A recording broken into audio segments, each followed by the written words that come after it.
en Hamburgo en el siglo XVII.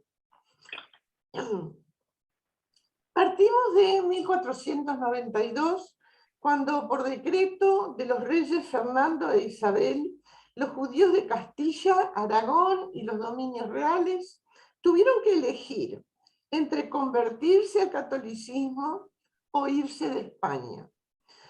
Algunos se convirtieron en católicos, se quedaron donde estaban, muchos se fueron hacia el este de Europa y también Turquía, y buena cantidad se refugiaron en Portugal, donde pudieron vivir declaradamente como judíos hasta que en 1497 el rey Don Manuel les obligó nuevamente a elegir entre conversión o muerte. Muchos judíos de Portugal se convirtieron en ese entonces en cristianos nuevos, pero siguieron viviendo donde estaban y practicando su judaísmo en forma oculta, a puertas cerradas, sin que los molestaran. 40 años más tarde, en 1536, la situación cambió totalmente cuando Portugal creó los tribunales de la Inquisición. Esto sí empujó a los criptojudíos a escaparse de Portugal. Hacia mitad del siglo XVI, los criptojudíos portugueses se instalaron en algunas ciudades de Europa Occidental: Ámsterdam, Hamburgo, el noreste de Francia, para poder vivir abiertamente como judíos. Tengamos presente que estos inmigrantes habían nacido y crecido con la educación cristiana de Portugal y el claro mandato de sus padres y abuelos de tratar de lograr lo que ellos no habían podido cumplir: volver a la fe hebrea de sus antecesores.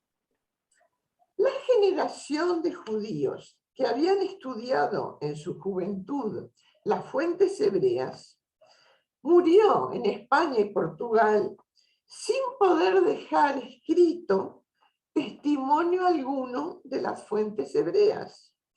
La sola presencia de un libro de rezos o un texto de Talmud o de comentarios rabínicos en una casa de cristianos nuevos hubiera sido suficiente para hacer quemar vivos en la hoguera a todos los habitantes de la casa.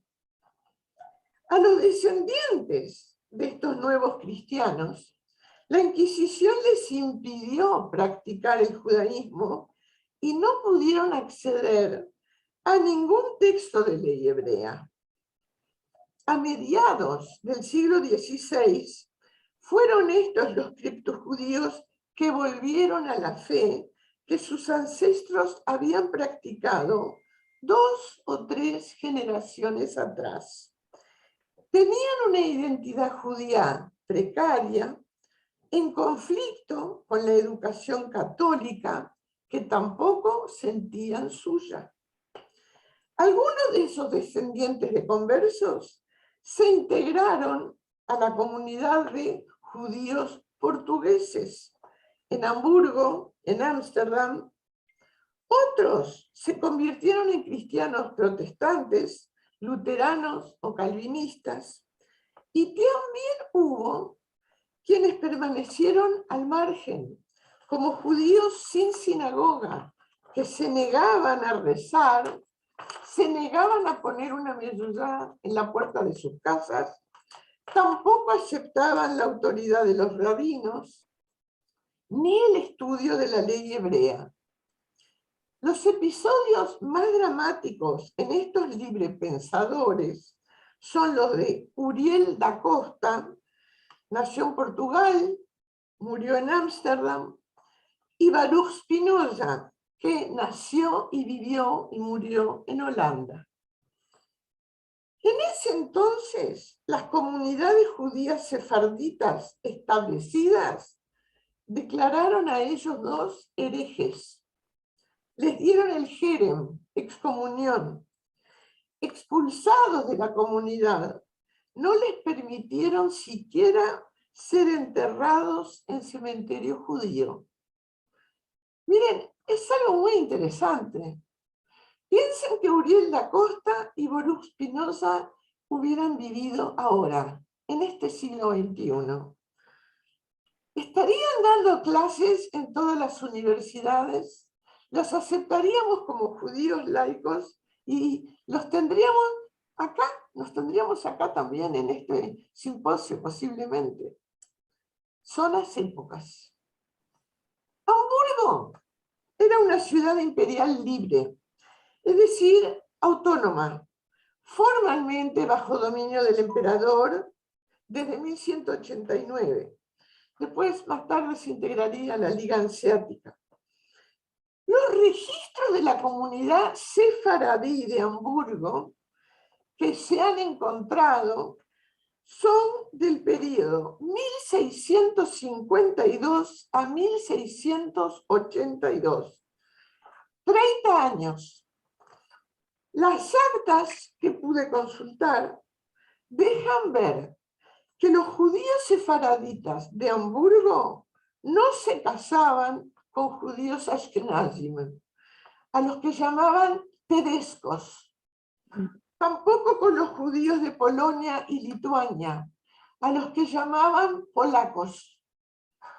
Los historiadores dicen que las parejas mixtas entre judíos sefarditas y ashkenazíes prácticamente no existían.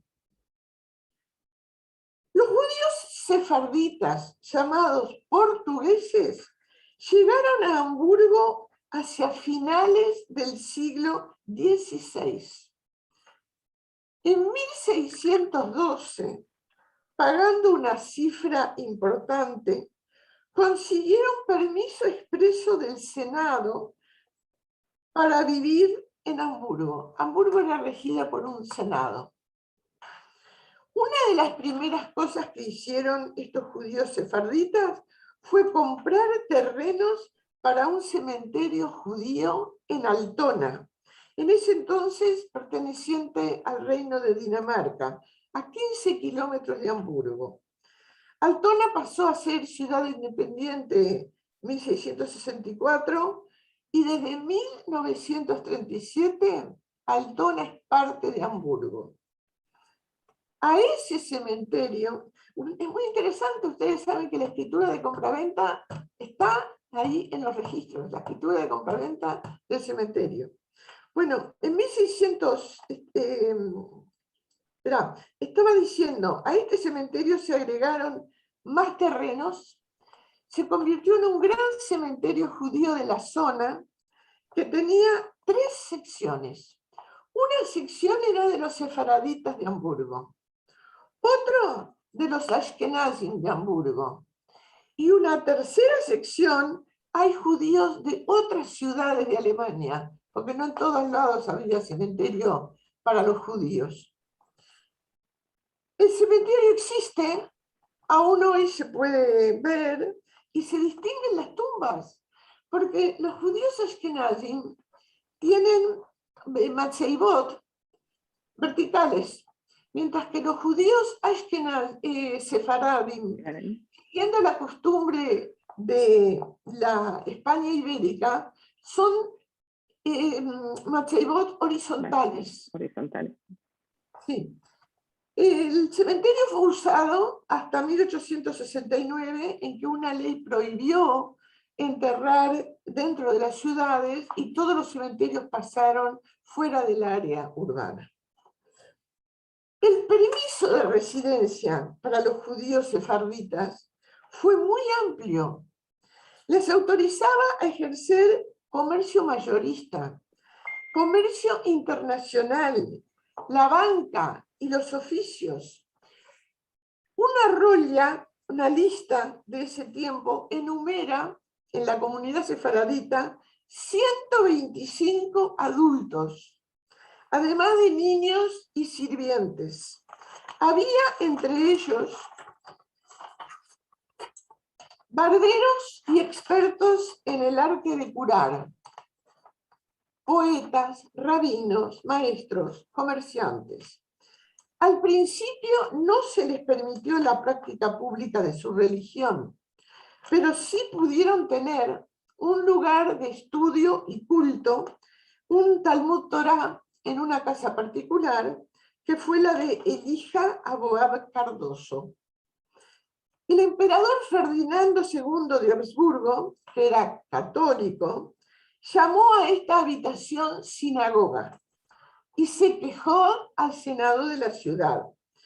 En Hamburgo, la población era de religión protestante y los católicos no estaban autorizados a construir iglesia en aquella época.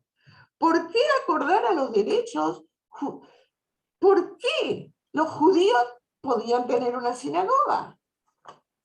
Pero a pesar de la protesta y de los discursos violentos del clero luterano y calvinista, el Senado de Hamburgo continuó protegiendo a los judíos portugueses. En 1617 consiguieron el derecho a designar 4 integrantes de la Bolsa de Hamburgo, la Bolsa de Valores. Se levantaron 3 pequeñas sinagogas sefarditas. 35 años más tarde, en 1652, todos los sefarditas se unieron en una sola congregación con una gran sinagoga. La comunidad judía ashkenazi llegó a Hamburgo más tarde, a mediados del siglo XVII, también a cambio de un pago de dinero. Hablaban no portugués, sino alemán medieval, mezclado con algo así como 30% de palabras en hebreo y arameo. Ese idioma era un yiddish antiguo. No tuvieron autorización para tantas actividades como los sefarditas.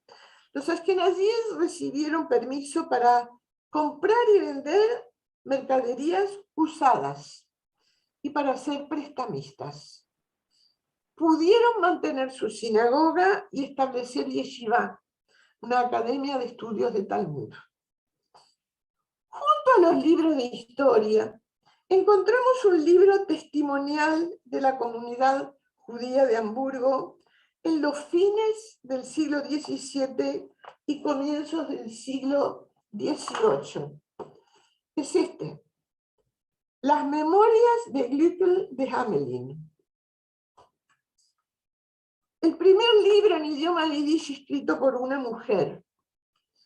Del libro de Glückel de Hamelin surgen datos testimoniales que no figuran en las actas oficiales y prueban algo muy interesante. Ashkenazim y Sefaradim no se casaban entre ellos, pero estaban en muy buenas relaciones. Como ejemplo les voy a dar 2. Glückel confía en médicos judíos portugueses, los doctores López y Fonseca, para que alivien a su marido en sus últimas horas. Glückel cuenta en su libro cómo reaccionan los judíos de Hamburgo y localidades vecinas, Sefaradim y Ashkenazim, bajo la influencia del falso mesías Shabbatai Tzvi o Sevi. Shabbatai nació en 1625 en Esmirna, Turquía. Se convenció a sí mismo que era el Mesías de la tradición hebrea. Los judíos de su tiempo también lo creyeron, vendieron o regalaron sus bienes, porque entendieron que con la llegada del Mesías, los bienes terrenales ya no tenían ninguna importancia. Dejaron de trabajar y se sentaron a esperar el anuncio de que llegó el Mesías para viajar a la tierra de Israel. Aprontaron comida y agua para el camino. Y mientras tanto, quienes recibían en Hamburgo cartas con noticias de Shabbatai desde Esmirna eran los sefaradim, que tenían parientes en Turquía. Las cartas llegaban en idioma portugués, pero en cuanto llegaban, las mandaban a su sinagoga, la sinagoga sefardita, para leer y traducir. ¿A quiénes invitaban a la sinagoga? A sefardim y ashkenazim. Todos iban a la sinagoga sefardita a escuchar la lectura y traducción de esas cartas. Todos se abrazaban y lloraban de emoción. Se vestían de fiesta con sus mejores ropas.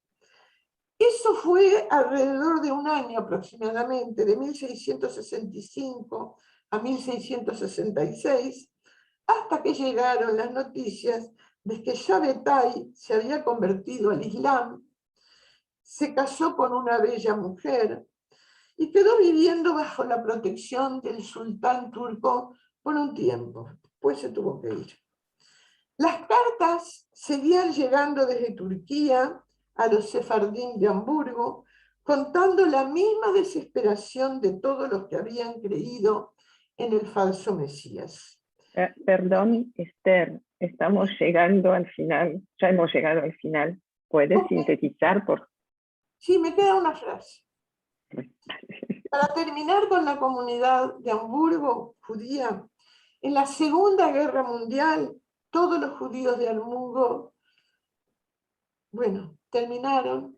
Sin embargo, unos años después se inició una nueva congregación judía en Hamburgo, principalmente con inmigrantes de la Unión Soviética y hay unos 3000 feligreses. Y con esto he terminado. Bueno, muchísimas gracias. La verdad que respetaste muy bien los tiempos y hemos visto un panorama muy interesante de algo que a lo mejor podremos desarrollar más ampliamente en otro momento. Acá tengo algunas preguntas. Primero, bueno, lo de la bibliografía que pide Manuel Férez, yo supongo que te podías comunicar directamente con Esther. Sí. Después,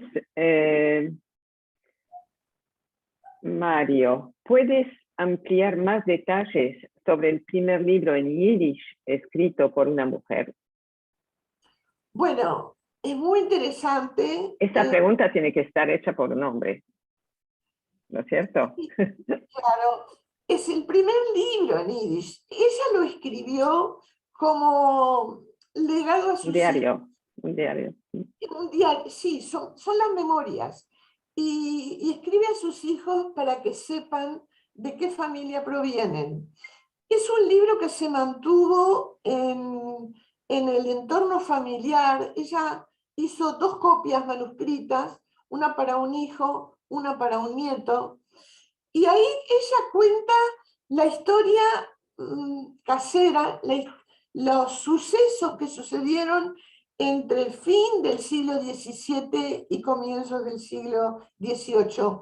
Es un testimonio impresionante de muchas cosas que no se sabían. Las historiadores escriben historias, pero ella lo que trae es testimonios de cómo se vivía, de las guerras que hubieron y los pogroms que hubieron en otros lugares de Europa, y Hamburgo se convirtió en refugio.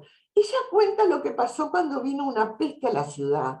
Una peste, no sabemos cuál, no había hospital judío. Entonces, ¿quiénes aceptaban a los enfermos en su casa? Las familias judías. ¿A dónde los mandaban? Al altillo. Al altillo, los altillos de las casas eran amplios. Y, a ver, la suegra de ella, de Glückel, se dedicó a atender a 10 personas que estaban enfermas y admitió en su altillo. Esa mujer que era ya una señora grande, se subía las 2 o 3 pisos de escalera hasta el altillo para llevarles todos los días comida. ¿Qué pasó con esa señora? Se contagió y se murió de la peste. Lo que tiene excelente el libro yo creo que vamos a tener que terminar acá. Disculpa, mil disculpas, pero nuestro segundo disertante está esperando. volveremos seguramente sobre todo esto que es tan interesante. Muchas gracias, Esther. Gracias a ti, Helen. Bueno, nuestro segundo disertante es Manuel Pérez Gil. Nacido en México, Manuel vive actualmente en Chile. Es licenciado en Sociología por la Universidad Nacional de México y tiene una maestría en Integración Europea por la Universidad de Barcelona. En los últimos años ha hecho estancias de investigación en Israel, Palestina, Turquía y Azerbaiyán para investigar los procesos de configuración de las identidades diaspóricas de las minorías, por ejemplo, árabes en Israel, de las minorías religiosas en Bakú, Azerbaiyán, la de los kurdos en Turquía o la de los sefaradíes en el Chile actual. La ponencia de hoy de Manuel, cuyo título es un poco difícil, pero presten atención, el rol del homeland y otras comunidades en la configuración identitaria diaspórica sefaradí en el Chile actual, está basada en aspectos de la investigación que está llevando a cabo en el marco de su doctorado en sociología por la Universidad Alberto Hurtado de Santiago de Chile.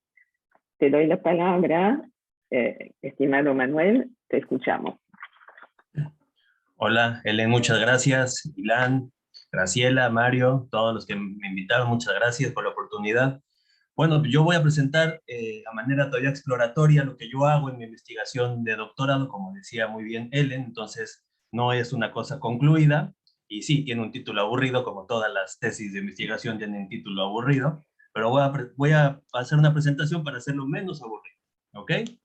Soy mexicano, entonces a lo mejor hablo un poco extraño para algunos de ustedes, pero miren, a mí me llamó la atención el tema porque viniendo de México, en donde la configuración comunitaria judía es diferente, los que conozcan México pues saben que hay una comunidad sefaradí, una comunidad ashkenazí, dos comunidades mizrahís, la de Monte Sinaí y Maguen David. En Chile me llamaba la atención que esto era muy diferente. Y no solo por eso, sino porque además, como ustedes saben, muchachos, en Chile hay la comunidad palestina más grande fuera de Medio Oriente. Estamos hablando de casi 500,000 de personas chilenas que tienen un origen palestino, y eso a mí me empezaba a llevar a la idea de que hay una, y aquí parto, una invisibilización del judaísmo no ashkenazí en Chile.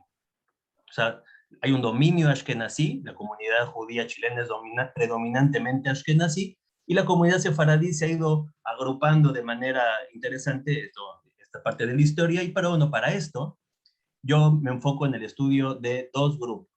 Los judíos sefaradíes de tercera generación, o sea, los nietos de inmigrantes, que ahorita los veremos, y otro grupo que son los conversos al judaísmo, que son parte de la comunidad sefaradí. Porque lo que yo quiero investigar es si hay procesos no solo de herencia de la identidad, sino también de adopción con el caso de los conversos. Ahorita lo veremos, ¿no? O sea, no solo el converso en términos religiosos, sino también una adopción cultural a los sefaradí de una persona que se convierte. Ese es el tema, ¿no? Y bueno, históricamente no los voy a aburrir. Hay muchos libros, por ejemplo, este de Jacob Cohen Ventura, de los judíos de la Araucanía. Entonces puse una foto a la izquierda, la ciudad de Monastir, en la actual Macedonia, la zona de los Balcanes, donde viene gran parte de la comunidad sefaradí chilena, no todas, hay gente que viene de otros lados, como veremos ahorita, pero había esa conexión, ¿no? Y llevándolo a Temuco, donde está la sinagoga más austral del mundo, pues bueno, ahí llegaron. Como esta conexión de Balcanes a Chile, a Temuco, empieza a configurar la identidad de los sefaradíes en este país, ¿no? Hay mucha producción académica en este sentido. Por ejemplo, aquí este paper me gusta, me parece interesante. Son los judíos griegos, judíos de Salónica, esta ciudad salónica, que también llegaron a Chile en un proceso de inmigración interesante. Solo lo menciono porque, si bien mencioné que hay una comunidad de Monastir importante, hay incluso marroquíes, también hay algunos griegos de esta configuración de la comunidad sefaradí chilena, ¿ok? Déjame pasar, aquí. No voy a ahondar en la historia, es muy fácil, en Google lo pueden ustedes encontrar, pero digamos que este periodo de tiempo es importante para la configuración de las comunidades o de la comunidad judía en Chile, 1880 a 1930. En este periodo de tiempo la inmigración sefaradí, principalmente de lo que era el Imperio Otomano, empezó a llegar a lo que sería Chile, el Chile moderno, ¿no? Moisés Senderey, ahí les puse el link, por si lo quieren ustedes ver. La página está horrible, pero tiene súper buena información, la verdad. Dice, esta migración, esta gente que llegó, que empezó a llegar en este periodo, que estableció las instituciones, las bases de las instituciones comunitarias, tenía 3 parámetros, como él le llama. Por un lado, estaban los llegados directamente de Cefar, o sea, la gente que venía de la zona, como ya mencionaba Esther, no solo España, sino también Portugal, que tanto marranos como conversos, pero que fueron absorbidos por la población chilena, se perdieron. ¿Ok? De ahí saldrán algunos de los conversos actuales que yo investigo, que serían descendientes de estos que llegaron y se perdieron, se asimilaron. Número 2, también hubo judíos de esta zona del mundo que llegaron a Chile, pero no se integraron a las instituciones o a la vida judía, pero a pesar de ser matrimonios mixtos, de judío con no judío, mantuvieron una conciencia judía o un tipo de identidad o identificación judía. Entonces, a diferencia de la primera, no se absorbieron completamente, sino también se asimilaron de alguna manera, pero permaneciendo. Los nietos de estos son los que yo investigo, ¿me explico? Los nietos de estos inmigrantes, ¿no? Y los terceros, un grupo que es el más importante, que es el que da sentido a la comunidad judía sefaradí de Chile, son los que sin convertirse al catolicismo, llegaron al Imperio Otomano y empezaron a fundar las instituciones comunitarias. En ese sentido, las guerras de los Balcanes, ustedes pueden ver la historia del Imperio Otomano, las guerras balcánicas es un punto de inflexión, 1912, 1913, muchos judíos siguen abandonando la zona de los Balcanes y muchos llegaron a la zona de lo que hoy es Chile, ¿no? Entonces este periodo de tiempo solo lo menciono velozmente. Mi propuesta de investigación tiene unos ejes que les quiero presentar, para que me los critiquen si quieren, los comenten. Tiene ejes teóricos, ¿no? En primer lugar, la idea de un homeland, la idea de un hogar de referencia, ¿ok? Esta palabra en inglés, perdón que la use en inglés, pero no tiene un equivalente tan claro en español. Un homeland es un lugar de identidad, ¿ok? Pero en este caso tenemos por lo menos 2. El homeland tradicional, o sea, en este caso el Estado de Israel o Eretz Israel, el homeland general para los judíos, pero también estos muchachos que yo investigo, y muchachas que yo investigo, tienen una relación con otro homeland, que es el homeland familiar, o sea, el lugar de donde su familia llegó. ¿Cómo se mueve, esta es parte de mi investigación, cómo se mueve el nieto de este judío entre la relación a su homeland tradicional, que es Israel, y a su homeland familiar, que es ese heredado de su abuelo, ¿no?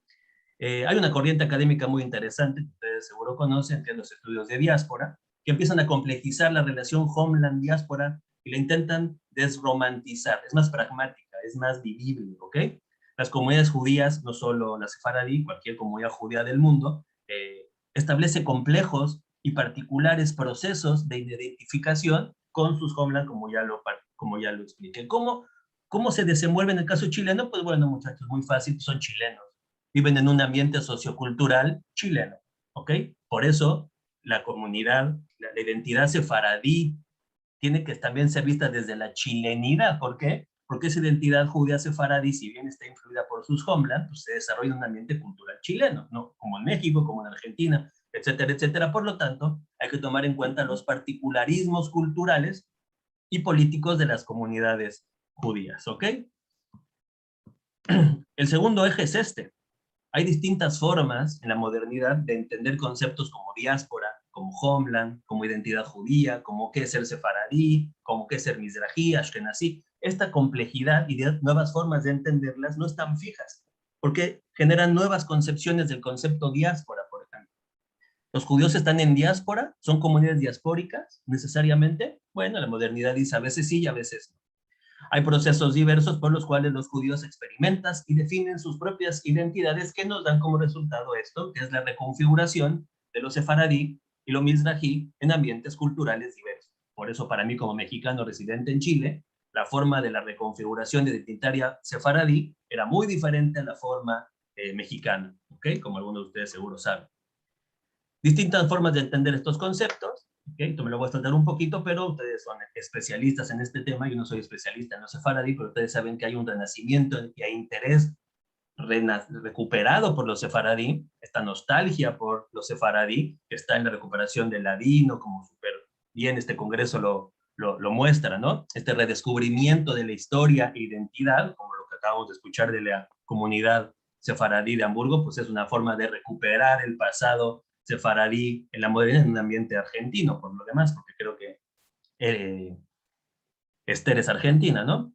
Y bueno, todo lo anterior, muchachos, nos lleva a esto. Hay procesos complejos de conexión, desconexión con Israel, por ejemplo. Cuando hay una guerra, la comunidad sefaradí, o hay un conflicto en Palestina, empieza a tener influencias externas. Piensen en el caso chileno, 400.000 palestinos hablando del tema. Esto está todo el tiempo en la prensa, todo el tiempo en los medios de comunicación. Eso de alguna u otra manera conecta y desconecta a la persona judía con Israel. Algo interesante de mis entrevistas, que estoy en el periodo de entrevistas, es que los jóvenes judíos sefaradíes de Chile no ven a los sefaradí mizrahi de Israel. Son un poco ciegos a esta mizrahiut, como le han dicho, ¿no? En Israel, esta recuperación de lo mizrahi, estos cambios demográficos del propio Israel. Son un poco ciegos a ellos. Ellos están interesados en el conflicto político y militar que existe, las intifadas, las guerras, etc. Entonces, cuando uno pregunta con ellos, oye, ¿y qué opinas de la nueva exacerbación de la identidad sefaradí y mizrahi en Israel? Ellos no lo ven así, porque el homeland tradicional, en este caso Israel, no les sirve para eso. El homeland tradicional no es una fuente de identidad sefaradí, es una fuente de identidad meramente judía, ¿ok? Hay una crisis en la reconfiguración de los conceptos tradicionales desde los cuales estudiamos lo judío, hay una crisis de los conceptos mizrahi sefaradí, hay que repensarlos. Y como les decía, mi tesis parte de que hay dos o más homelands y hay triangulaciones dinámicas, ¿ok? Que nos lleva a pensar lo judío desde nuevas matrices identitarias. Y en el caso chileno es este, ¿no? Las comunidades judías de América Latina y sus procesos identitarios son un objeto de estudio por sí mismos, ¿ok? Este es parte de lo que ustedes están exponiendo en el seminario. Y esto es mi justificación, ¿no? Las diásporas modernas, muchachos, incluida la judía, pero también la armenia, la griega, la kurda, la turca, la que ustedes me digan, generan identidades fluidas e híbridas. No están fijas y siempre se mueven. Y se mueven en respuesta tanto a factores internos, como en Chile, tanto el espacio no judío, pero también hacia lo judío. En el caso chileno, los sefaradís y mizrahís han tenido que sacudirse un poco y adaptarse también al mismo tiempo al dominio ashkenazí a lo largo de la historia, ¿ok? Gorman y Kasbarian hablan de que las identidades están movidas tanto en lo transnacional, conexiones transnacionales, como locales. En esa dinámica transnacional, pero también local, se entiende mejor lo sefaradí en Chile, o en Argentina, o en México, ¿ok? Es cierto que la vida comunitaria judía en Chile y en Argentina y en el mundo se estableció y se organizó en un pasado específico, como lo mencioné hace un momento, ¿no? Pero esa vida comunitaria se sostiene y reconfigura en el presente, ¿ok? Por lo tanto, empieza a haber movimientos de equilibrio o búsqueda de equilibrios entre un apego a una patria real o imaginada, hacia Israel, a Monastir, a Salónica, con la vida pragmática en el país. O sea, yo tengo que empezar a mediar entre estos dos puntos, ¿no? La tercera generación ya parte de lo chileno, no parte de lo migratorio, parte de ser chileno y jugar con esta doble movimiento, ¿no? Por lo tanto, como ya les dije, estudio las identidades heredadas, pero también las identidades adquiridas. En el caso de los conversos es una adquisición, ¿no? Cosas que he empezado a ver en mis entrevistas, y cosas como las que menciona Kachik Tololian, que es un estudioso de las diásporas, principalmente a la Armenia, pero también nos dice que esto se aplica en general. Las terceras generaciones empiezan a tender puentes que él llama turismo diaspórico. Vamos con el abuelo y el papá y la mamá o la abuela, vamos al pueblo de donde vinieron. Hacen un viaje familiar y empiezan a tener ciertas conexiones locales, ¿ok? Y eso hace que muchas veces mis entrevistados, este viaje como diaspórico, al lugar de origen de los suyos, me pasó a mí, yo soy descendiente de cubanos y españoles, también habría que ir al lugar original, al pueblo, mi apellido es un pueblo, el pueblo de Férez, se había que ir al pueblo, eso te empieza a activar la memoria. y empieza a hacer que tú empieces a investigar más tu pasado. Entonces, este turismo diaspórico es un concepto interesante que se activa en la tercera generación de inmigrantes judíos, ¿ok? Los conversos, como bien decía Esther hace rato, también es cierto que hay conversos que empiezan a redescubrir. A mí no me importa si es cierto o falso, no me importa si esto se lo inventa o es real. Los conversos al judaísmo, que son parte de la comunidad sefaradí de Chile, redescubren un pasado judío. Ah, es que yo tenía antepasado, le dan un sentido a su conversión que a veces es más bien por razones familiares, me quiero casar con alguien, o por la razón que sea, no me interesa tanto la razón de la conversión, sino como estoy intentando exponer, el mantenimiento de la identidad sefaradí, ¿ok? No importa si esa convicción es real o imaginada, lo importante es que ellos empiezan a establecer una identidad, ¿ok? Con los sefaradí, no solo con los judíos, sino con los sefaradí. Entonces mi pregunta es cómo recrean los sefaradí. Muchas veces es a través de la comida, ¿ok? Aunque también hay una tesis súper interesante que ahorita les voy a mencionar al final, de una muchacha que hizo para su maestría, a veces está en el ritual religioso. Ahorita voy a explicar por qué, acuérdense de esta, porque esto es al final, ¿ok? Estas dos fotos, otra vez es una forma de ir conectando, ¿no? A la izquierda ustedes ven la sinagoga Cajal Aragón, que era la sinagoga más importante de la ciudad de Monastir, que además fue saqueada durante la Guerra Mundial, ¿ok? Esta foto está en el archivo. Y a la derecha es una foto de la sinagoga de Temuco, ¿ok? Esto no es un tema que yo me meta, pero también lo vi en México, los que sean mexicanos lo saben. Hay proyectos de creación de sinagogas que rememoran el pasado.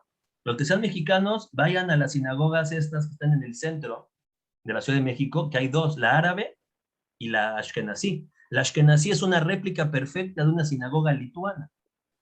O sea, en una sinagoga en la Ciudad de México hay una reproducción del espacio lituano, pasa un poco aquí, ¿no? La sinagoga de Temuco de alguna manera también reproducía algunos elementos sinagogales de las sinagogas de, en este caso, Monastir. No es un tema que me haya yo metido mucho, pero me parece también interesante para ustedes. Y claro, todo esto no está en el abstracto, muchachos. Mis entrevistados están lidiando con su identidad sefaradí en un ambiente chileno particular. Ustedes han escuchado, por ejemplo, que en la política, todo hizo mucho ruido en los últimos meses, personajes como Daniel Jadwe tensionan la relación con lo judío. Y entonces, en el ambiente no judío, la idea es judío igual a europeo, palestino igual a medio oriental. Y ahí desaparecen, se invisibilizan en el discurso político, cultural, chileno, no judío, a los judíos sefaradíes, se borran. ¿Ok? Entonces, cómo las dinámicas particulares, el caso chileno tiene cuestiones particulares, impactan en la identidad, en los procesos identitarios de los judíos sefaradíes. Esta es la última presentación para ajustarnos al tiempo, pero ven qué interesante, son ejemplos de esta adaptación, por ejemplo, esta charla, ¿no? Esta muchacha Valentina Barnero se pregunta algo parecido a lo que yo, dice, a ver, dentro de la comunidad sefaradí, hay no sefaradíes que participan dentro, los judíos marroquíes. Lo que ella hace es un mapeo de dónde se ubican los judíos marroquíes, pero llama la atención. Entonces hay un debate sobre los sefaradíes. Vean cómo, si ustedes le preguntan a un chileno, oiga, ¿qué opina usted de los judíos marroquíes? Te va a decir, ¿y esos quiénes son? Porque en el imaginario colectivo chileno, el judío está conectado con Europa, una idea de ser blanco, que es parte eso no solo en Chile, sino en el mundo. Estamos en una moda terrible, progre terrible, de igualar judío con blanco y con privilegios, cuando esto no es así. O sea, el judío, como ustedes saben mejor que yo, tiene una diversidad cultural y étnica enorme, ¿no? Arriba a la derecha les puse un artículo del señor Matus, que seguro lo han leído, es un historiador interesante. Nuevo registro histórico de los sefaradíes en Chile. Buscan su propio censo. Vamos a contarnos nosotros mismos, no los ashkenazís, no un presidente de la comunidad que es ashkenazí, sino nosotros mismos. Y abajo a la izquierda les puse un póster de la comunidad israelita sefaradí, que tiene que ver con Israel. Son soldados o israelíes asesinados, entonces ¿cómo se conectan allá? Pero fíjense los apellidos de los muchachos. No son sefaradíes. Por eso se reafirma mi hipótesis hasta el momento de que para los judíos de tercera generación, Israel no funciona como un generador de identidad sefaradí, el Estado. Funciona para otras cosas, pero no para los sefaradí. Entonces los sefaradí se reproduce en el ambiente familiar, en la sinagoga, en las tradiciones familiares, en la forma de comer, en la forma de rezar. Y en Israel también hay un boom de los estudios sefaradís y mizrahís, como ustedes saben, ya es un estado que si bien fue fundado por judíos ashkenazís y la élite dominante en Israel es ashkenazí, hoy la mayoría de la población judía de Israel es no ashkenazí. Entonces les pongo el Centro Educativo Sefaradí de Jerusalén, que es completamente desconocido para mis entrevistados. No saben que existe, porque su relación con Israel no va por ahí. Y bueno, esta sí es la última. Este es el ambiente cultural de donde se desarrolla no solo la identidad judía, sino la identidad sefarada. Esto es particular de Chile, por eso pongo estos ejemplos, ¿no? No sé cómo le llaman ustedes, póster, Allende era judío. Allende era judío y por lo tanto, los que hoy asesinan a los palestinos. Eso solo se entiende en el ambiente chileno, ¿estamos de acuerdo? Eso solo se empieza a tener sentido en los chilenos, como cuando mis amigos argentinos me platican del antisemitismo en Argentina, pues bueno, además de lo general, hay cuestiones particulares. En Chile hay un renacimiento del antisemitismo de derecha, poco visto en los medios de comunicación y poco hablado por la comunidad judía. Ven en la foto de arriba una marcha que tuvo elementos neonazis, saludo neonazis, eslogan neonazis, aquí en Santiago, esto fue este mismo año. Y abajo, una federación palestina, poderosa, influyente, dominante, que censura, que condiciona el discurso. Y fíjense, en las universidades, un tema que también me interesa, otro día platicamos de eso porque es un tema súper interesante, la censura y la agresión a lo judío en los ambientes académicos de América Latina tiene que ser reflexionado, ¿ok? Los estudiantes denuncian a candidato sionista en elecciones universitarias en la Chile. O sea, un muchacho judío, chileno, por ser judío y sionista, fue marginado de las elecciones a los representantes educativos. Por lo tanto, para terminar en tiempo, porque ya le... Sí, por favor. La mano, sí. Para estudiar los sefaradí, en mi opinión, influye mucho tanto lo familiar, pero también lo cultural y político en donde se desarrolla esa identidad sefaradí. En este caso, Chile del siglo XXI con características particulares del Chile como tal. O sea, en ese sentido, mi tesis apunta a que hay diferentes focos de identidad dentro de los cuales o hacia los cuales mis entrevistados establecen complejos pero interesantes procesos de identidad e identificación. Muchas gracias, muchachos. Manuel, muchas gracias. La verdad que este tema es súper interesante, súper interesante. Y bueno, vos también tendríamos que invitarte en otro momento para explayarte con más detalles, porque son cosas que no conocemos. Vamos a pasar ahora a... ¿Hay alguna pregunta, Ilan? No. Yo tendría una pregunta de poca importancia. ¿Por qué en un momento decís que los judíos fueron aceptados por los protestantes y no los católicos? Al principio, ¿no? En los primeros tiempos de la inmigración. ¿A mí o a Esther? Eso es para Esther. Perdón. Perdón. Yo te quería preguntar por qué los sefaradíes no ven a Israel como su homeland, al igual que los ashkenazíes. Perdón. No es que no lo vean, o sea, eso tiene que ver con cómo se muestra Israel al judío chileno. Israel no ha hecho una labor, no sé en los países de América Latina, no ha hecho una labor en Chile de mostrar la diversidad interna judía de Israel. Lo que hace Israel en Chile es mostrar la historia, las guerras. Si tú preguntas a mis entrevistados, yo les pregunto, ¿qué sabes de Israel? Las guerras, te mencionan políticos, te mencionan su viaje de Akshara, pero todas las dinámicas sefaradís de Israel son invisibles a mis entrevistados, no las saben ver. No porque no sepan, sino porque no se les ha enseñado a ver. En otras palabras, ellos no encuentran sefaradismo en Israel.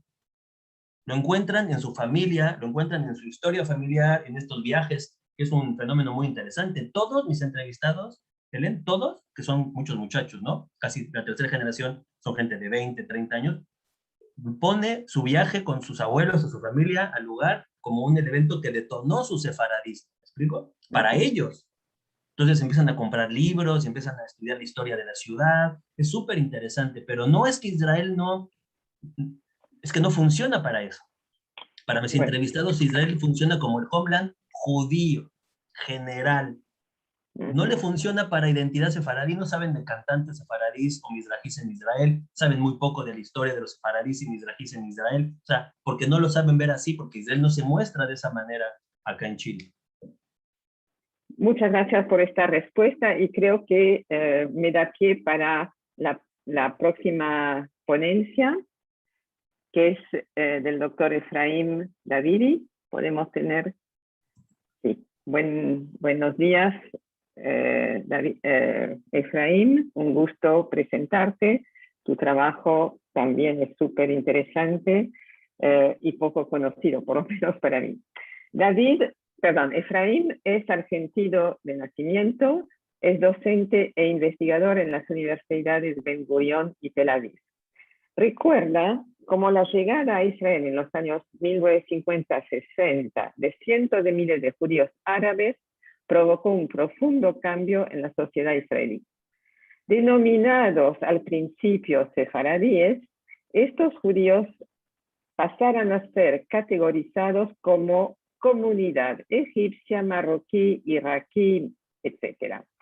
A fines de los 70, esta clasificación se puso en duda, en debate, y el investigador, también argentino de origen, Dr. Shlomo Svirsky, popularizó el término Mizrahi para denominar a todos aquellos israelíes provenientes de África o Asia. Su libro, el de Svirsky, Judíos orientales y ashkenazíes en Israel, la división étnica del trabajo, produjo una profunda ruptura en la historia de la investigación social en Israel. Esta tipificación persiste hoy, a pesar de que la mayoría de los denominados mizrahim ya son israelíes de segunda y tercera generación, provocando no pocas consecuencias a nivel político, social, económico y cultural. En su ponencia, Efraim trata de elucidar si lo afirmado por Svirsky se ha confirmado o no. La palabra es para vos. Gracias. Bueno, buenas tardes desde Tel Aviv. Digo buenas tardes porque aquí ya es la tarde. Gracias por la invitación. Las charlas son muy interesantes. Y también, al parecer, el tema que voy a hablar es un poco abstracto. Voy a hablar de un libro que se publicó hace 40 años por el doctor Svirsky, que la traducción mía es probablemente la traducción en inglés. El libro no ha sido traducido a ningún idioma fuera del hebreo, pero en hebreo se llama Lo Nichshalim el Amenuchshalim, o si podría traducir, no débiles, sino debilitados. O sea, y el subtítulo es Mizrahim y Ashkenazim de Israel, Mizrahim y Ashkenazíes en Israel, una versión, una visión sociológica y charlas con militantes. Es un libro de 360 páginas, no es un pequeño opúsculo, y al decir de aquellos que investigan la sociología israelí, y traigo el nuevo libro publicado hace pocos meses atrás por Uri Ram, que es el profesor Uri Ram, que es el mayor experto de la sociología, historia de la sociología israelí, ex presidente de la Asociación Sociológica Israelí. Este libro causó antes y después en la investigación sociológica en Israel. La investigación sociológica en Israel, y que hasta la aparición de este libro hace exactamente 40 años, era una investigación sociológica muy influenciada por las corrientes sociológicas positivistas norteamericanas, lo que los norteamericanos llaman melting point, el crisol de razas, y la idea de Svirsky, entre paréntesis, basada un poco en la teoría de la dependencia latinoamericana, es que en Israel no hay un crisol de razas, sino de que las diferencias sociales son diferencias étnicas, y que esas diferencias étnicas no se van a ir cerrando con el tiempo, sino se van a seguir conservando por la propia estructura social capitalista de Israel. Esta es la tesis de Svirsky, y la idea era un poco hablar qué pasó 40 años después de que se publicó este libro, y que fue realmente un terremoto, digamos, desde el punto de vista desde el punto de vista, podemos decir, académico en Israel, a Svirsky le costó su puesto en la Universidad de Haifa, fue expulsado.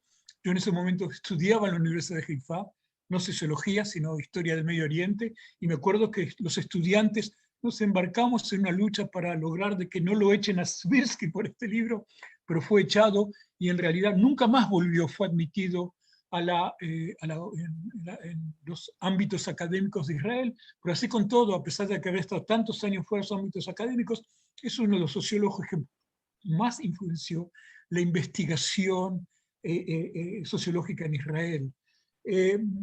Todo esto puede ser un poco abstracto y un poco, ¿cómo podemos decir? Un poco académico, hasta que el fin de semana, y tengo aquí la tapa del suplemento del Idiota Haronot, es el diario con más tiraje en Israel, los fines de semana tira 500.000 ejemplares, y en la tapa del suplemento semanal está la ex ministra de Cultura, Miri Regev, que dice así: los Mizrahim, siempre votamos, siempre elegimos dirigentes blancos, y recargo la palabra esta, blancos. Ella no es negra, por supuesto, dirigentes blancos. Llegó el momento de que los Mizrahim hagamos una revolución, tomemos el poder y especialmente que los destinos de este país, la idea de Israel, la dirija una mujer mizrahi. Una mujer mizrahi, por supuesto que, imagínense, ¿quién puede ser esa mujer mizrahi que debe dirigir los destinos de Israel? La misma Miri Regev, que su apellido original es Siboni, de origen tunecino.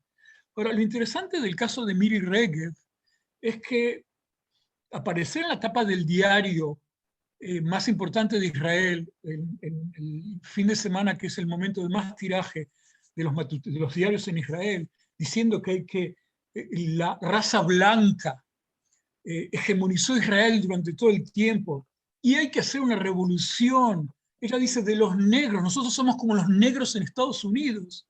Evidentemente conmocionó la opinión pública y hace 3 días, desde el viernes pasado que se publicó esta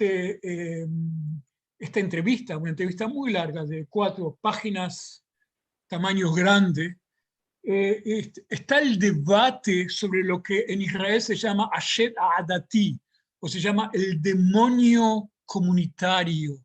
El demonio comunitario, de acuerdo a la idea, está todo el tiempo dentro de una botella y de vez en cuando alguien la destapa a la botella y el demonio comunitario sale y ocupa toda podemos decir, el espacio político. Y esta vez fue Miri Regev la que destapó y abrió el demonio comunitario, y todo aquel que lee los diarios israelíes de los últimos días, la televisión, la radio, fuera de las cuestiones del COVID-19, que en Israel está de vuelta, no de moda, sino que está de vuelta azotando, el tema este de Mizrahim, Ashkenazim, es un tema muy, muy debatido, horas en la radio, en la televisión, páginas enteras en los diarios. Yo digo, esto es una cosa interesante, porque Regev no pertenece, primero que no es una Martin Luther King nueva que creció en Israel. Regev tiene profundas ideas racistas frente a la población negra. Ella encabezó manifestaciones contra refugiados sudaneses y eritreos en Israel, la región de Darfur, inclusive planteó de que son un cáncer en el seno de Israel, o sea, de que lo de la negritud de Miri Regev al parecer es una utilización un poco demagógica, pero el hecho es que cada tanto el debate vuelve a la opinión pública, que es las relaciones entre ashkenazíes y sefaraditas, o ashkenazim y sfaradim, una cuestión que, digo de nuevo, el doctor Svirsky la puso sobre el tapete ya hace, desde el punto de vista académico, ya hace 40 años atrás. Y la pregunta es, ¿qué pasa con este debate? Ahora, yo no quiero entrar al debate político, por supuesto, y la utilización que hace Miri Regev, que entre paréntesis, ella no es una persona que surgió desde abajo, digamos, y que se hizo, ¿cómo podemos decir? Hizo una trayectoria política combatiendo desde abajo. Es una política que fue ministra, tuvo una extensa carrera en el ejército de Israel, en Tzahal, durante muchos años fue la encargada de la censura militar a los medios de comunicación. Es un cargo de mucha responsabilidad en Israel, porque todos los medios de comunicación en Israel están bajo la censura militar, y entonces el censor militar, en todo caso, la censora militar, decide qué publica y qué no se publica, qué se prohíbe publicar y qué se permite publicar. Y evidentemente una persona que fue coronel del ejército exactamente no es una persona que vino desde abajo, sino que también ella forma parte de la élite, si podemos decir, por lo menos política y militar, exministra, se cree próxima dirigente del Likud, partido gobernante durante decenas de años en Israel, por lo menos desde el 77, así que no podemos hablar de ella que viene de una trayectoria de alguien que sufrió a carne propia algún tipo de discriminación, pero sí lo interesante es preguntarnos si lo que plantea Svirsky hace 40 años tiene exactamente ahora o tiene algún tipo de reflejo no en el debate político e institucional, sino desde el punto de vista social, de las dinámicas sociales de Israel. Porque evidentemente la sociedad israelí de hoy no es la sociedad israelí de los años 80. Voy a dar un ejemplo, por ejemplo, tenemos un nivel de, digamos, de academización, o digamos de entrar, digamos, de abertura o de lo que significan las universidades a muchos sectores de la población, no solamente los sectores más poderosos o más adinerados. Yo puedo, por ejemplo, contar una anécdota. En la Universidad de Ben Gurión hay muchas jóvenes beduinas que estudian, y una profesora me dice, mirá qué pasa con estas chicas, cómo están volviendo a la fe musulmán.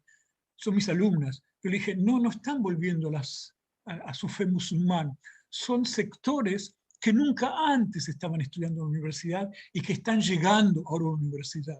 No gente que volvió a sus orígenes, sino gente que nunca salió de ahí, pero está llegando a la universidad. Y esta ola de, digamos, de academización, si podemos llamarlo así, y no sé si el término ese existe en castellano, así que me van a perdonar, o sea, la entrada a la universidad, abarca hasta los beduinos del Negev, o sea, abarca amplios sectores de la población, y también abarca la población, por ejemplo, por supuesto, mizrahi. Por ejemplo, eso tiene que tener algún tipo de reflejo social. No es posible de que el número de académicos de origen mizrahi sea mucho, o gente que haya terminado la universidad, sea mucho más grande que hace 40 años, por supuesto, no solamente en números, sino en proporción, y que no tenga algún efecto social, algún tipo de relación social. No es posible de que, como Svirsky explicó en los años 80, haya una correlación entre clase social y la cuestión étnica. Los mizrahim son los trabajadores y los ashkenazim son, digamos, los adinerados, de una manera en general, por decirlo de una manera general. Los explotadores. Todos los explotadores, no, porque ya también en la época de Svirsky hasta el día de hoy hay muchos ashkenazim que son trabajadores manuales, o sea que no son todos partes del proletariado. Así que es un poco más compleja la situación en Israel. O sea, Israel, por lo menos hasta el día de hoy, desde el punto de vista social, no es un apartheid donde una persona que estudia no puede vivir en otra ciudad o no puede hacer un oficio porque legalmente se lo impide. No sé qué será dentro de pocos años atrás, porque las dinámicas son muy malas aquí, pero eso no existe todavía. Entonces la pregunta es si las ideas que planteó Svirsky hace 40 años tienen valor actualmente.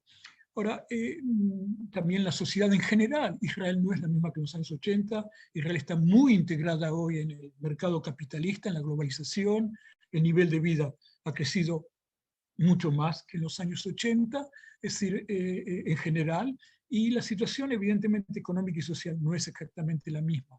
La pregunta es si las dinámicas sociales que existen actualmente son las dinámicas que estaban en los años 80 y que fueron reflejadas por Svirsky. Y debo decir de que, a pesar de que la sociedad israelí de los 80 no es del 2020, no es la sociedad israelí de los 80 del siglo pasado, se pasaron ya 40 años, tenemos dinámicas sociales que son reflejan exactamente esas dinámicas sociales que existían en los 80 e inclusive van más allá, existen desde la creación del Estado de Israel y la llegada a Israel de una gran masa de inmigrantes de origen árabe. Mizrahi no es solamente árabe, debo decir, no es sfaradí desde el punto de vista de la denominación, no son sfaraditas, no todo Mizrahi es sfaradí. Mizrahi es una categoría social, no es una categoría religiosa. ¿Por qué digo esto? Porque sfaradí claramente en la esencia fue una categoría o es una categoría religiosa. Desde el punto de vista social en Israel, sfaradí no es perdón, Mizrahi no es todo aquel que viene de origen sfarad, o sea que sus antepasados fueron expulsados de España o de Portugal con la Inquisición, sino, por ejemplo, incluimos en la categoría social Mizrahi, por ejemplo, yemenitas.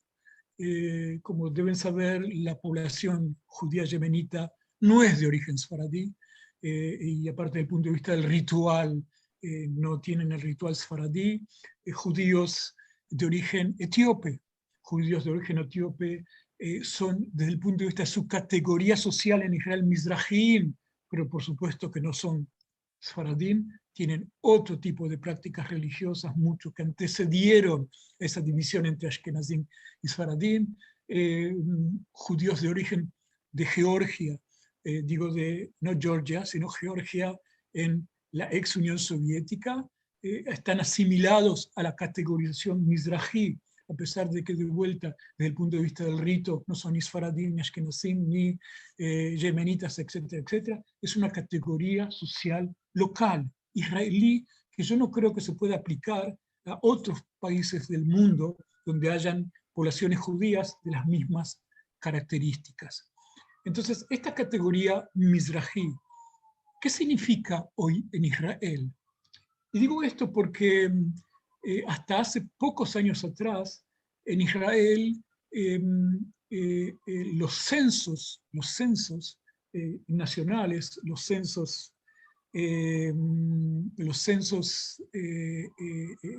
estatales, pedían a aquellos que fueron censados explicar de dónde provenían sus padres y dónde provenían sus abuelos, de dónde provenían sus padres, de dónde provenían sus abuelos. Y la categorización esa se dirime de acuerdo a la rama masculina de la familia. O sea, si mi abuelo nació en Fez, pero mi padre nació en Tel Aviv, yo en la tercera generación soy de origen marroquí, a pesar de que desde el punto de vista, digamos, desde el punto de vista objetivo, ya segunda generación en Israel. Si mi abuelo nació en Varsovia y mi padre nació en Jerusalén, desde el punto de vista estadístico, yo soy de origen polaco. Ya estamos en cuarta y quinta generación y ya eso no se puede tanto dilucidar. Hay otras formas de dilucidar el origen de las personas, pero lo interesante del caso es que cuando nosotros vemos, hacemos los análisis, no los hago yo, que si se hacen en las universidades, estoy diciendo, los hace por ejemplo el doctor Svirsky en el marco de su instituto, el instituto que él dirige, llama el Centro ADVA, el Centro de Estudios Sociales. Lo realizan investigados en la Universidad de Tel Aviv, universidades en conjunto con universidades de Estados Unidos, sobre distintos aspectos de la fragmentación social en Israel. Vemos dos tendencias muy interesantes. La primera tendencia es de movilidad social, es decir, no todos los mizrahim hoy son trabajadores manuales, o son gente que tiene educación relativamente limitada. Vemos algún tipo de permeabilidad en las capas sociales. Por otra parte, ya lo indiqué, tenemos un nivel de entrada a la universidad. Ilan me está diciendo que hay que empezar a cerrar, sí, entonces sí, voy a tener que decir muchas gracias, porque yo puedo seguir hablando 1 hora y media sobre este tema, entonces sí, voy a cortar acá. Lo que quiero decir son las últimas investigaciones realizadas en el campo educativo, en el campo social, muestran de que a pesar de que el Israel del 2020 y el Israel del 1980 son distintos, así con todo, cuando hablamos de nivel de asalariados en Israel, los judíos de origen mizrahi siguen estando muy por debajo de los judíos de origen ashkenazí, La segunda tendencia que existe, a pesar de que hay una gran incorporación de judíos de origen mizrahi, árabes y otros en la universidad, en la tercera y cuarta generación, digamos, estamos más allá de los 80, todavía el nivel de educación universitaria de judíos de origen mizrahi es mucho más bajo que del resto de la población. Y para poder agregar un punto más, el número de profesores de origen mizrahi, de profesores universitarios, es mucho más bajo que el número de los judíos de origen ashkenazí que están en universidades, cuando debo decir que si hablamos de la población árabe tiene el nivel de ingreso más bajo, la cantidad de estudiantes más baja y por supuesto el número más bajo de profesores universitarios dentro de Israel, a pesar de que la población árabe en Israel hoy es aproximadamente un 22-23%, uno de cada 5, podemos decir, israelíes es árabe palestino, ciudadano de Israel. Bueno, yo cierro aquí porque se me acabó el tiempo. Muchas gracias. Muchísimas gracias. La verdad que es un tema súper interesante y bueno, como para los anteriores, a mí y yo supongo que a todos nos gustaría profundizar un poco más en este tema que llama la atención, porque uno piensa que Israel es un país igualitario y bueno, todavía falta mucho aparentemente, ¿no? Bueno, muchas gracias, Efraín. Y pasamos ahora a la cuarta. No, ¿hay algunas preguntas? ¿Tenemos tiempo para una? ¿No hay ninguna? Entonces yo hago una pregunta. Una por el chat, Helen. A ver, enviando. decime. Si no te la puedo hacer yo, lo que prefieras.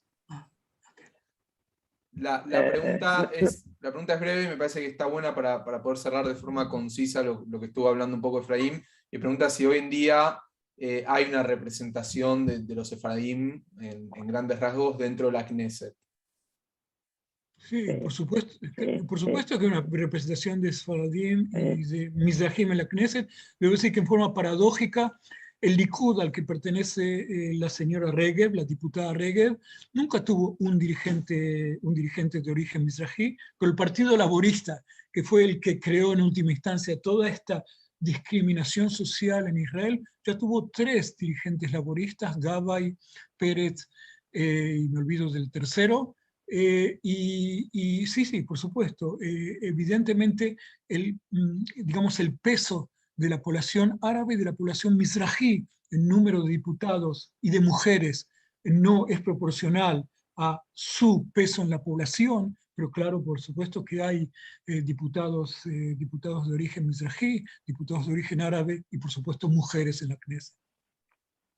Bueno, muchas gracias otra vez, Efraín, y pasamos ahora a la última ponencia de este bloque, la de Dominique Tomasov-Blinder. Hola Dominique, mucho gusto. Dominique nació en Nueva York y vivió en Buenos Aires, donde se recibió de arquitecta. Desde 1991 reside y trabaja en Barcelona. Descubrir la dimensión histórica del CAL, el antiguo barrio judío, la llevó a conectarse inesperada y profundamente con su identidad judía. Y desde 1999 se dedica a revalorizar el patrimonio judío de Cataluña.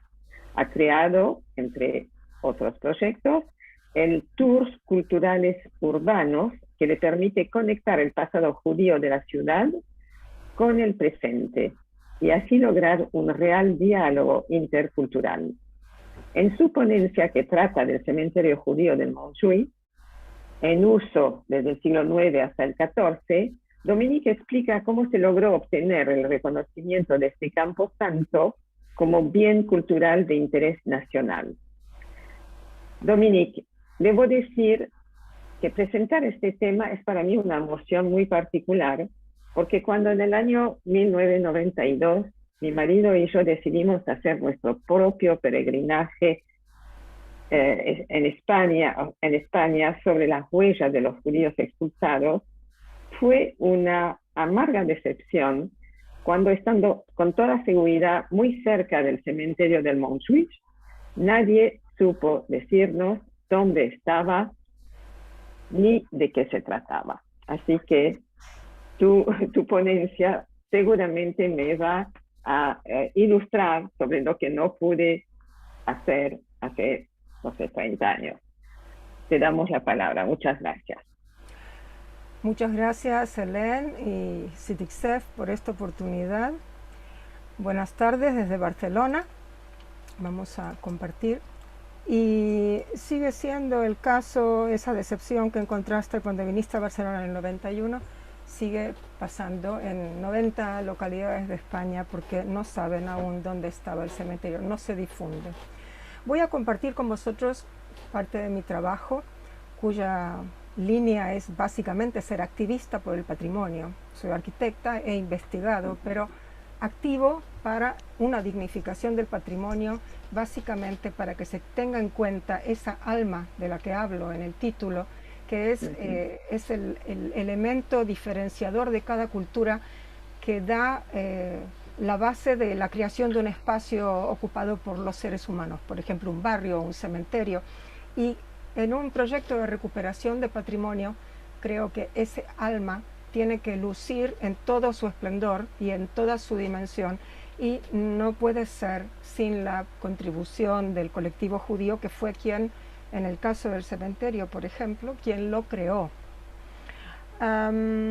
Los cementerios tratan un tema vital, y es el enigma del ser humano. La vida y la muerte es un tema muy sensible. Me interesan los cementerios no desde el punto de vista arqueológico, sino desde el punto de vista de esta intangibilidad, ¿no?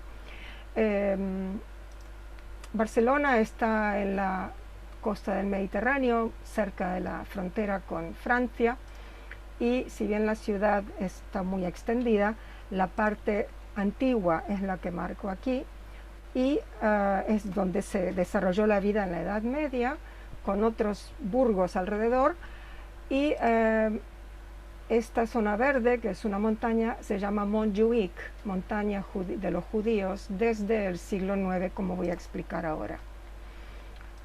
En la parte del gótico, del barrio gótico de Barcelona, la parte antigua, había dos barrios judíos en cuanto a espacios urbanos característicos de la vida judía, y había la zona del cementerio. La marco así con un óvalo porque todavía no sabemos exactamente la forma de su perímetro, pero es más o menos allí. Los judíos también tenían campos de trabajo, de cultivo, etcétera, pero como asentamiento urbano y el cementerio, que es otro hogar, el hogar para el resto de los tiempos, están estas dos zonas. La población judía de Barcelona llegó a ser de 4.000 personas en la Edad Media, y era la ciudad del Reino de Aragón con la comunidad judía más grande.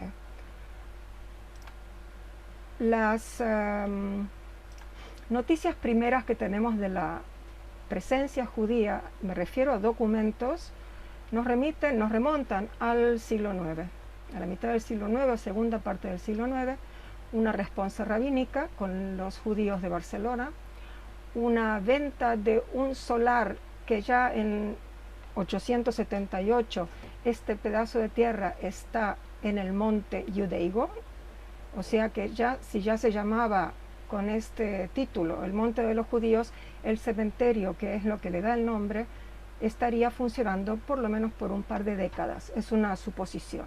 Y luego más adelante, bastante más adelante, finales del siglo XIV, en una carta de la comunidad judía de Tortosa al rey de Aragón, donde piden permiso para agrandar su cementerio, se refieren al de Barcelona diciendo que es muy grande, muy antiguo, donde hay tumbas de 500 años o más, con lo cual nos vuelve a remitir a esa segunda mitad del siglo IX, y no hay datos ni siquiera aproximados que hablen de judíos antes de esta época. El Montjuïc al finalizar o al iniciar el siglo pasado, digamos, tenía un aspecto como había sido casi siempre, canteras, zonas agrícolas, un castillo, y la zona del cementerio era esta que marco.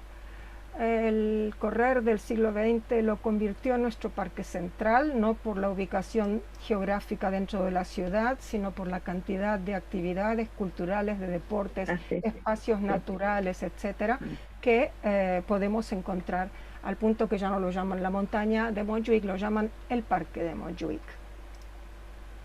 En el curso de la primera parte del siglo XX hubo construcciones en todo el Montjuïc, pero en la zona del antiguo cementerio, cuando se construye este club de tiro, se encuentran 171 sepulturas, se encuentran algunas lápidas y en las excavaciones se rompen bastantes de esas lápidas. En total no tenemos más que 20 y tantas lápidas, entre fragmentos y piezas enteras de ese cementerio.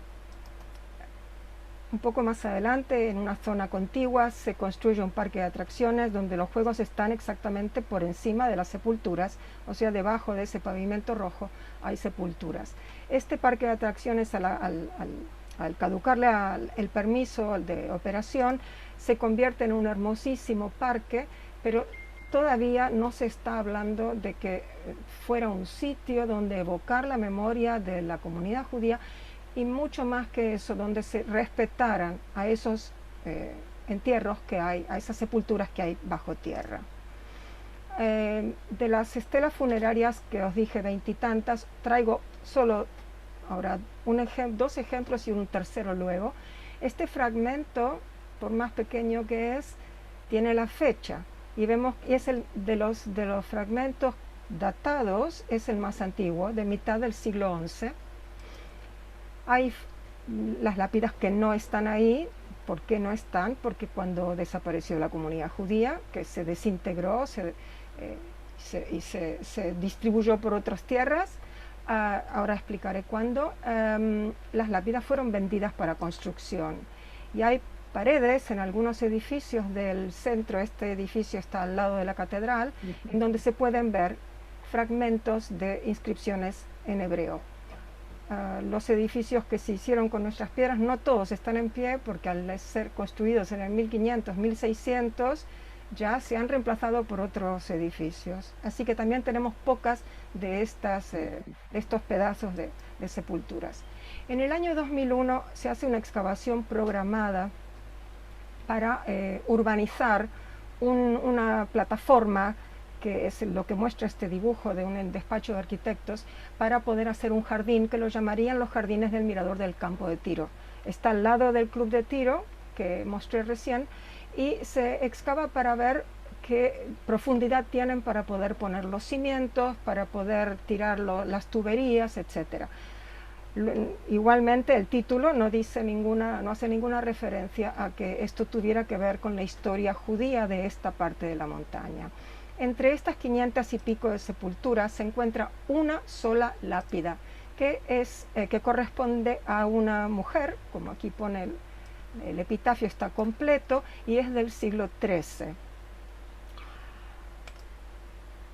En el 2006, el ayuntamiento anuncia en prensa que se van a iniciar esas obras según el proyecto de este despacho de arquitectos.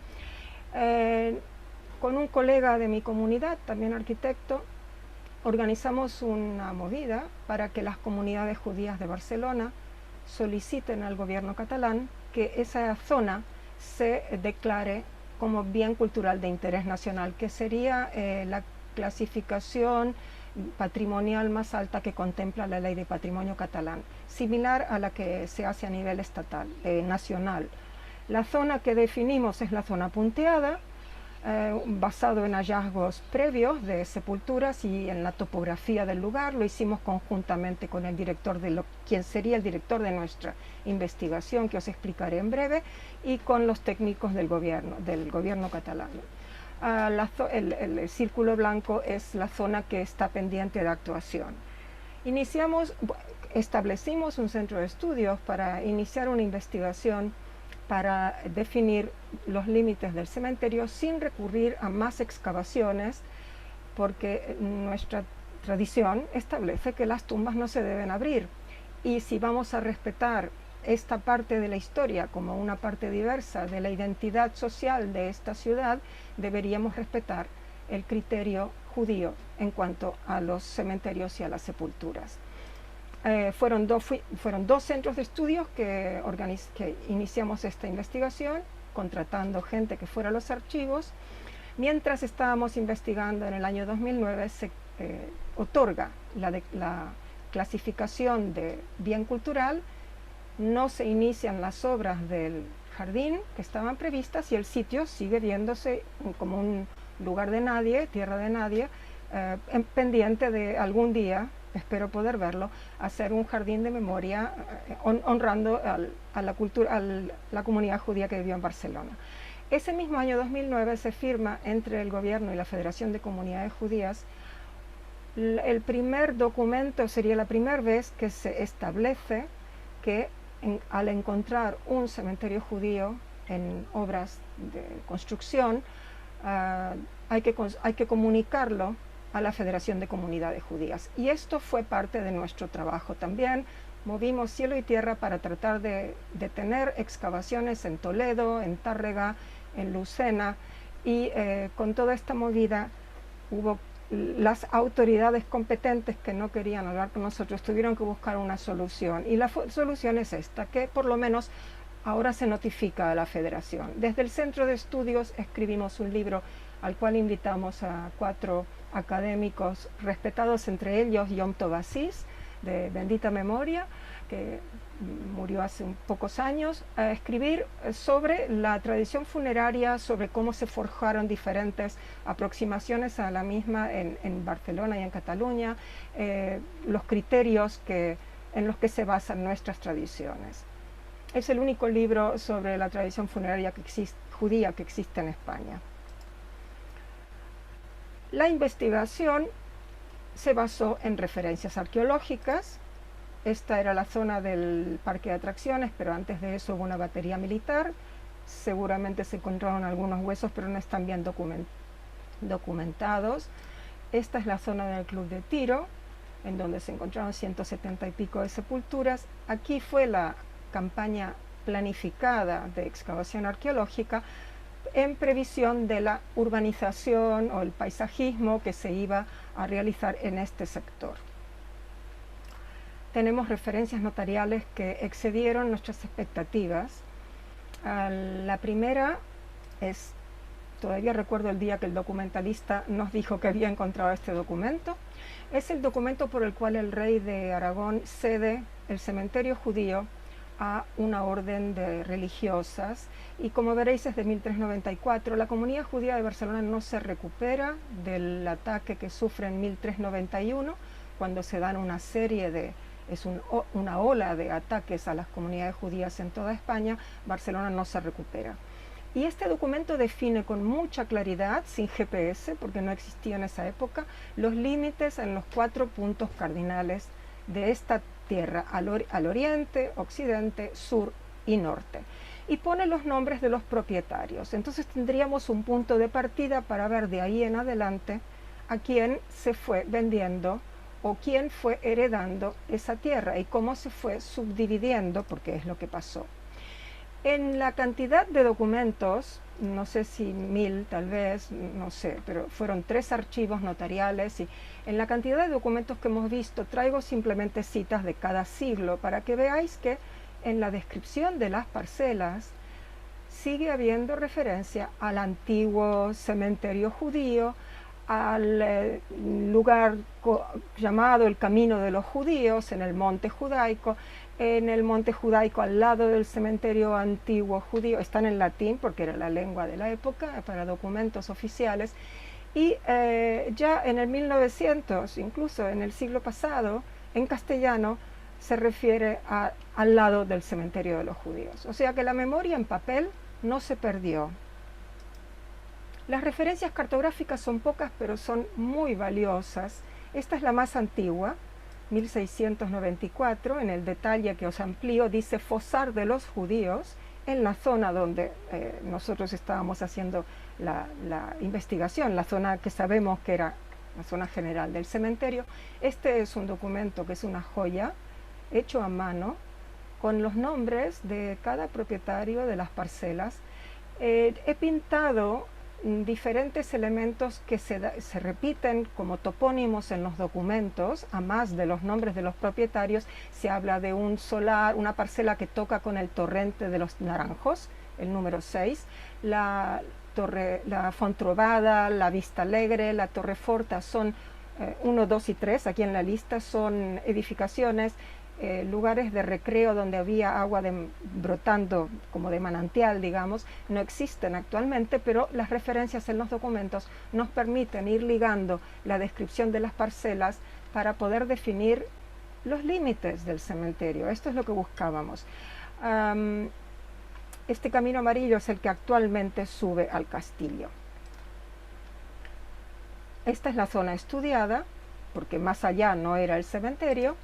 Y este documento, de un poco más adelante, del 14, tiene una identificación de las parcelas con un número, y estos números van ligados a cajas o a cajas sí, de los documentos de los notarios. No todas las parcelas tienen su volumen de documentos, pero de las que hemos podido estudiar, nos ha permitido sobreponer sobre la vista aérea de ese sector de la montaña los elementos de topónimo como el torrente.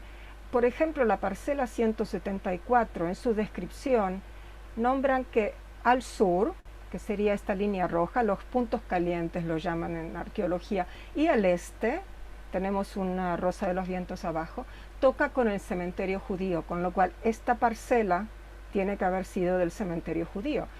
Parte de esa parcela es donde se encontraron huesos a final del siglo XIX. Luego esta otra parcela también toca con el camino de los judíos. El morado, la línea morada, es el camino de los judíos, que aquí está marcada en línea de puntos porque simplemente es unir un punto y otro, porque no hay descripción para estas parcelas, pero podemos proponer que este era el camino por el cual podían subir tanto de una punta como de la otra, y en algún punto a lo largo de este cementerio habría habido la entrada y una fuente, que es lo tradicional en los cementerios. Proponemos que la parte a la derecha del camino, que está marcado en blanco, sería la primera parte del cementerio, y que el cementerio se extendió, tuvo una expansión en el siglo XIV, cuando la población de la ciudad y la judía crecieron también hacia el otro lado. En una época que ese camino no existía, el camino que era para subir al castillo era este marrón, ese camino vino después. Es complejo de explicar, pero podéis entender que fuimos haciendo capas para proponer que esta fue la extensión del cementerio. Entregamos en 2012 la memoria de la investigación a las autoridades del gobierno catalán y a las autoridades del gobierno municipal, Museo de Historia y sus servicios de arqueología, y recién este año estoy empezando a hablar, o sea, 9 años después, a hablar con estos técnicos para ver si ellos han cotejado la información, si tienen otros datos, etc. El solar pendiente de actuación se puede ver desde esta barandilla, donde la gente, hay un kiosco, ahora se lo ve pelado, pero cuando hay turismo, y incluso la gente de Barcelona se suben a esta parte de la montaña, desde donde hay una vista espectacular sobre la ciudad. Lo que está al pie es parte de nuestro cementerio, que todavía se lo ve de esta manera. La mayoría de la población no sabe la historia del cementerio de Montjuïc. Aquí se puede explicar por qué la montaña se llama Montjuïc, porque es monte de los judíos, y que evidentemente un proyecto que respete la memoria acercará este espacio a la sociedad local y a los visitantes a la ciudad. Los antiguos cementerios son una casa eterna, como dije antes, y es mi idea que debemos respetarlos con los mismos criterios con que se han creado. Ya me gustaría que en todos estos congresos de herencia que fomenta España para la recuperación de la cultura sefardí, los sefaradíes dijeran: tenemos que tener señalizados todos nuestros cementerios. Aquí algo pasó con olvidemos la línea negra. Hay se supone que hubo 100 cementerios en España. Yo he podido ubicar en este plano 90, sabiendo en qué localidades había comunidad que gestionaba un cementerio, porque no todos tenían cementerio, como dijo antes Esther. 6 cementerios se han encontrado, se está trabajando de alguna manera o de otra en ellos, y el resto no hay ni un solo cartel. Los antiguos cementerios sirven como recursos, digamos, para muchas funciones, digamos. O sea, nosotros hablamos de sociedades diversas, y respetar un cementerio de una parte de esa diversidad sería una forma de realmente hacer lo que se dice, ¿no? Generar diálogo intercultural, construir una memoria plural y activa, o sea, darle un valor hoy en día. Se puede usar para la educación y la cultura, y además no se puede olvidar que servirían para nexo de la gente judía que vivimos hoy en la ciudad, en este caso, con nuestro pasado. A mí me sirvió para encontrar una razón, aparte, bueno, es a lo que me dedico, a mi trabajo, encontrar esta forma de recuperar esta memoria y darle un valor actual. Pendiente, el inventario, la investigación en cada una de las localidades, y señalizar e informar sobre cada uno de los cementerios. Y pendiente, algo que parece imposible, no he encontrado ningún espacio en el que se presente de esta forma el diálogo entre opuestos, ciencia y religión, que se los ve como contrincantes cuando en realidad se podría trabajar conjuntamente para dar un mejor resultado, que no sea simplemente una cara del estudio de estos espacios. No sé si llegué a tiempo, me quedó poco... Sí, mira, me daba mucha lástima interrumpirte, que me disculpen todos. Me pasé, Te disculpa. pasaste 5 minutos, pero bueno, como sos la última, me tomé el permiso, perdón a todos, de dejarte terminar.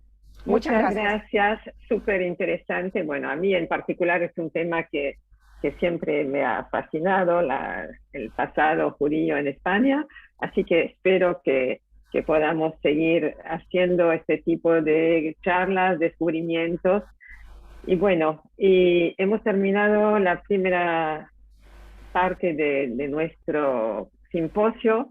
La verdad que esas 4 ponencias distintas y con puntos en común fueron excepcionales. Les agradezco de corazón a todos los que prepararon esos maravillosos trabajos. Y bueno, nuevamente les digo, para mí sería un enorme gusto volver a escuchar a cada uno de ustedes con un tiempo adecuado, ¿no? Muchas gracias. Nos vemos esta tarde. No hay ninguna pregunta, ¿no? No tenemos preguntas, pero bueno, sí tenemos avisos para seguir haciendo. Y también agradecerte a vos, Ellen, por tu conducción, que ha sido realmente maravillosa, y que desde aquí, desde el CIDICSEF, nos damos un gusto enorme. No solamente, como dijiste vos, hoy con estos 4 expositores, con Esther, con Manuel, con Efraín, con Dominique, que han sido de lujo, sino que también con tu conducción, que le ha dado un toque majestuoso a todo esto. Así que realmente un placer, Ellen, escucharte y decirte a vos y a todos los que nos están acompañando del otro lado, recuerden que seguimos con el simposio, hay más. Hoy tenemos 2 mesas, ¿sí? A las 17 horas y a las 18 horas. El link es el de las 17 horas, ¿sí? El link está en el flyer. Ingresando, ya con eso se garantizan todo lo que viene por delante. Y solamente para adelantarles los títulos, ¿sí? de las exposiciones que vamos a tener hoy. Dentro de un ratito vamos a estar hablando de Shlomo Ibn Gabirol y la poesía nefanda. Juan de Torquemada, defensor de los judeoconversos. El estado de los conversos en España después de los disturbios en Toledo de 1449. El perfil sociodemográfico y distribución geográfica de los judíos de origen marroquí que fueron encuestados en el Censo Nacional de 1895. Albert Einstein, indirecto motivador del sionismo sefardí entre 1925 y 1926. Hago un aviso también de que a Susana Brauner la vamos a tener el lunes a las 12 del mediodía, así que su exposición se pasa para el día de mañana. Y también un título más que vamos a tener hoy a la tarde es 1000 años de espera, 1000 geografías de distancia, la historia de la escuela Ibn Gabirol. Así que con esto vamos a darles un descanso. Los que estén en Europa, en Medio Oriente, pueden merendar. Los que estamos acá del otro lado del continente, en América, podemos tomar un rato para almorzar. Y quédense del otro lado acompañándonos, que se viene mucho más del 8º simposio, se viene mucho más de la cultura sefaradí. Así que lo seguimos esperando, tanto en Facebook como en Zoom. Será hasta dentro de un ratito. Pueden aprovechar, descansar, almorzar, lo que ustedes quieran. Nos despedimos con un poquitito más de música, ¿les parece, de Fortuna? ¿Sí? Ahí Graciela me dice que sí. Nos vemos en un ratito.